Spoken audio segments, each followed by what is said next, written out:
Hi, I'm Neil and thank you very much for joining me today for a review of Sakana Stack from Huff No More games. This is a new game from a new publisher and it is a card shedding climbing game. For 3 to 5 players, takes 15 to 30 minutes. Now Huff No More have provided me with a review copy and I do know the developer of this game. He attends the same playtesting group as me. However, all thoughts are definitely my own and I've been playing this an awful lot and I was looking forward to letting you all know my feelings on this game. So what I'm going to do is I'm going to take you down to the table, show you how the game plays, then I'll bring you back up for my final thoughts. Okay, cheers!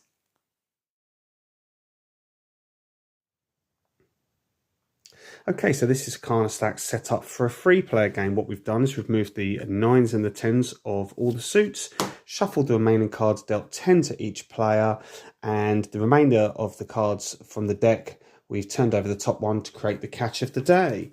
As per the rulebook, fairly easy to follow. In a 4-player game, you play with the 9s. 5-player game, you also play with the 10s. And then there's obviously less cards, 9 cards per player and 8 cards per player. But in this example, we're going to show you a 3-player game. The game very handily includes an excellent, and I mean really excellent, player aid. It teaches you the basic rules of the following mechanism, how you use the catch of the day, how you pass and how you score, and when the round ends. So I'll briefly just go through all of these rules. So this is a card shedding game, climbing game, where the objective of the game is not actually to shed out. The objective of the game is to score as many points as possible. Now, how are you going to do that? So what we're going to do at the beginning of our turn, if we just look at this player's hand here, this player will just quickly collate all of their cards. Right, okay, so on your turn, you play 1 or more cards, all having the same value. So as an example, I could play 2 4s. So let me do that. That would be my first go, 2 4s. I've now created a stack which total value is 8. The 2 4s combined is 8. The next player must play a stack which is either equal to or higher than 8.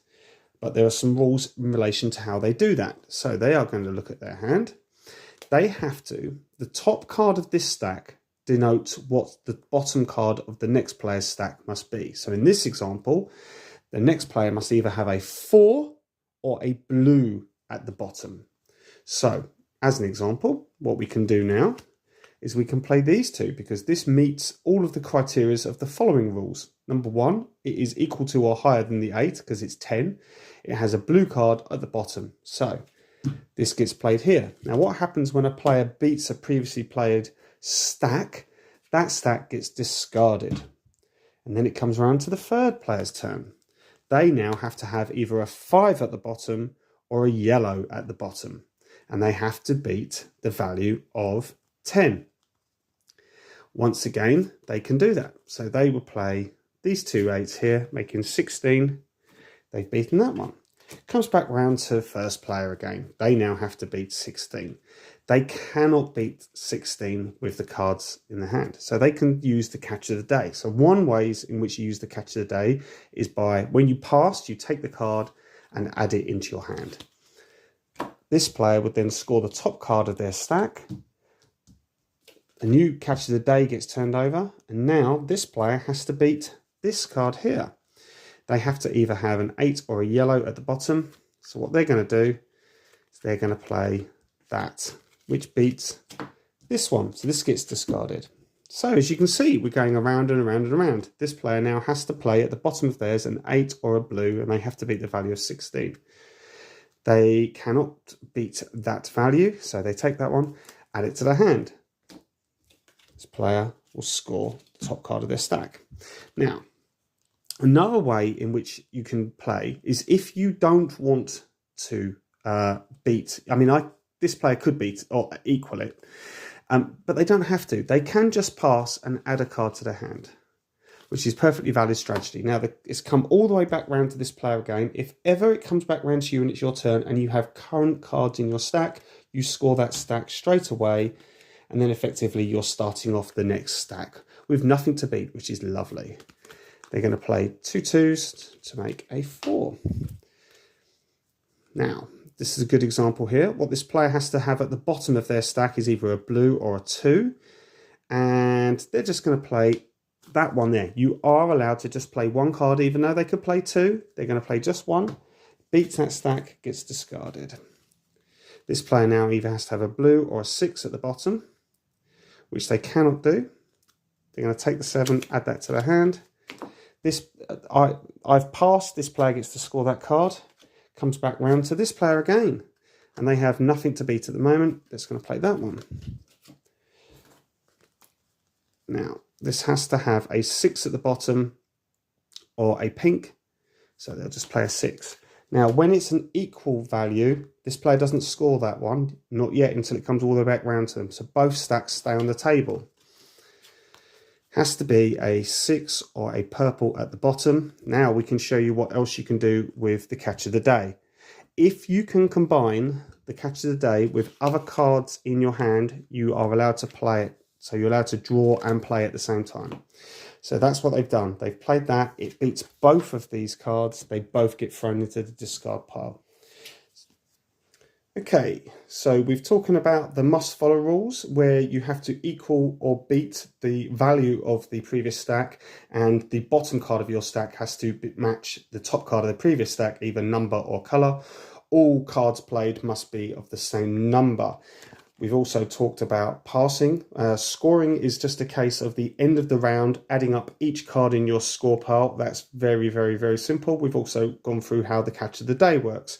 Finally, let's talk about how the round ends. The round ends when either a player sheds all of their cards, or when this draw pile goes through twice. So what happens if ever you go through the whole draw pile, you'll take the discarded cards, shuffle them up, and create a new draw pile with the catch of the day. Once you get through that a second time, the round ends. As soon as the round ends, anyone which has active stacks in front of them will score them as well. You play a number of rounds equal to the number of players, and the player with the most points after a set number of rounds wins the game. Okay, I hope that how to play for Sakana Stack gave you a good feel for the game, and you could probably tell that I quite enjoy this game quite a lot, especially at the lower end of the player count. For me, this game plays brilliantly at 3 players. Now, I'll enjoy it at 4 and 5. At 4 doesn't feel too chaotic, but at 5 it feels quite chaotic. You have a smaller hand of cards, and obviously the cards are spread over more players, and it takes longer to come back round to you. Not that there's any waiting time, but just in terms of, you know, if you play a free stack, it's most likely going to get beaten before it's never going to come all the way back round to you again. But when you're playing 3 players, it feels as though you have control over your hand. It feels as though you have control over the table. You can kind of read what other people are doing, and you can pass several times in a row, trying to build up, slipping those cards into your hand and trying to build up a perfectly devastating go where you play a massive amount of cards down to the table and everyone's like, oh my god, how did you get that? And that's fantastic, and that gives me a similar vibe to Scout, which I know is high praise. But just that being able to pass and manipulate your hand in such a way in which you can play a great game go later on. The other games that this reminds me of is in the same genre like shedding game, is a game called Mask Men, or even Planet E2C, which has got this unusual and unique follow mechanism. And this is what this does. This has a really great follow mechanism. You have to be able to equal or match the previously highest played stack on the table, with the bottom card of your stack being either the same number or same colour as the highest card on the previous stack. And that's such a clever, lovely, clever mechanism. I've never seen it elsewhere. I'm sure there is something elsewhere that does something similar, but for me personally, I have not seen that elsewhere. And I think that's the big hook of this game, is you think, oh, the ones are useless. The ones are absolutely rubbish. But if you play 5 ones down, you know there's very few other ones in the game. And if you make sure the colour on the top of that stack is a colour that you've already seen loads in the game, the chances are is the people won't be able to follow those ones. So it makes the ones almost as valuable as the higher cards. Now, obviously, in terms of at the beginning of a round, the higher cards are definitely more valuable. But towards the end of the round, those lower cards can be just as valuable as the higher cards, because quite often everyone's already played out their higher cards. They've gone, you know, really basic, played 2 7s or 3 8s or something like that. You've been holding on to these 2s. You've got a load of 2s, and you're going to play 6 2s. And everyone's just going to be like, oh no. So you're definitely going to score a load of points for that. So that is absolutely fantastic. So yeah, in terms of the gameplay itself, I just love the continuous play. You're always playing. There's never really any downtime. You're always just looking, oh, they've played that, oh, it's my go again, and we go again. And you just keep on going until one of those 2 end round scenarios occurs. I love the fact that each card that you collect is just a point. It's not the face value of the card, it's just a point, and that's fantastic. It makes scoring easy, just a little pad and pen, and you're just tallying up the points. That's really great. In terms of the quality of this game, obviously this is only a preview copy. I can't imagine it's going to change much, but the card quality is fantastic. The color choices and the symbols used are great. I've not had a single person that I've taught this to be confused over the color or the number. That's fantastic. The rulebook, although very, very short, and probably if it was slightly longer, could have had a few more examples, but in its state as it is, it's a good rulebook, can be read through. You may need to read through it a couple of times to understand some of the nuances of the game. One thing I didn't show on the table when I was doing the how to play was what happens if 2 stacks, which are currently the same value, both those players get to score one of those cards. So let's say, for example, in a 4-player game, first player plays a stack, second player equals the stack, third player passes. Now, in that example, both other players would score the top 1. Now, if by taking the top cards off, the values of those stacks are different, the highest value stack will stay on the table and the lowest value will go into the discard pile. I really enjoy that mechanism, and it's a really nice, unique mechanism. It doesn't occur that often, but when it does, you can see people's faces drop when they have to discard their beautiful stack that they thought they were going to score. And that's a really nice little touch. So yeah, in terms of the gameplay, I love it. In terms of the player count, as I say, for me, preferred 3. I played at 5, but I played at 3. Playtime says 15 to 30 minutes, seems perfect. We never play it just one game anyway. It's a couple of games for us, and that's the way we like to do it. I've never had anyone complain about the length of play. So yeah, rulebook, great. Everything's really good. I really, really like this game. I would say this is highly recommended for fans of card shedders, climbers games.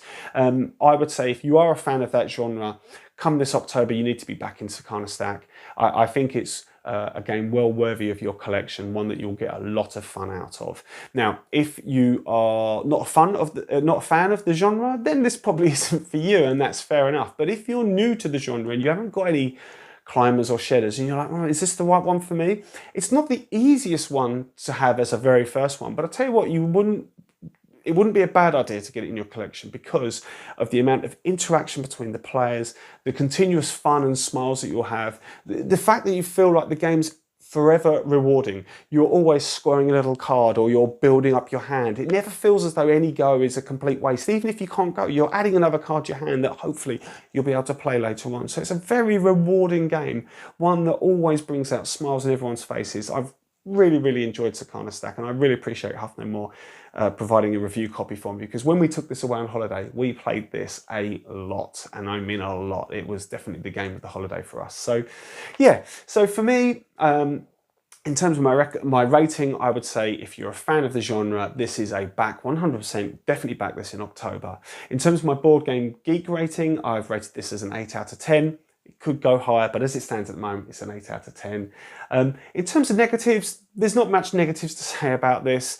If you're not a fan of the genre, it may not change your mind to it. If you just don't like these kind of small card shedding games, it's not going to change your mind. But what I would say is, in terms of things that could improve, maybe a 2-player variant, and I know the developer is maybe thinking about that at the moment, so watch this space. Who knows, even by October there could be something, or maybe something a bit later on. But I'd say a 2-player variant would really lend itself to the follow mechanism in this game. So I think that would probably bump it up for me a little bit closer to a 9 out of 10 on the Board Game Geek ratings. So yeah, that's been my review of Sakana Stack. I hope you've enjoyed it, and I will see you on the next one. Okay, cheers.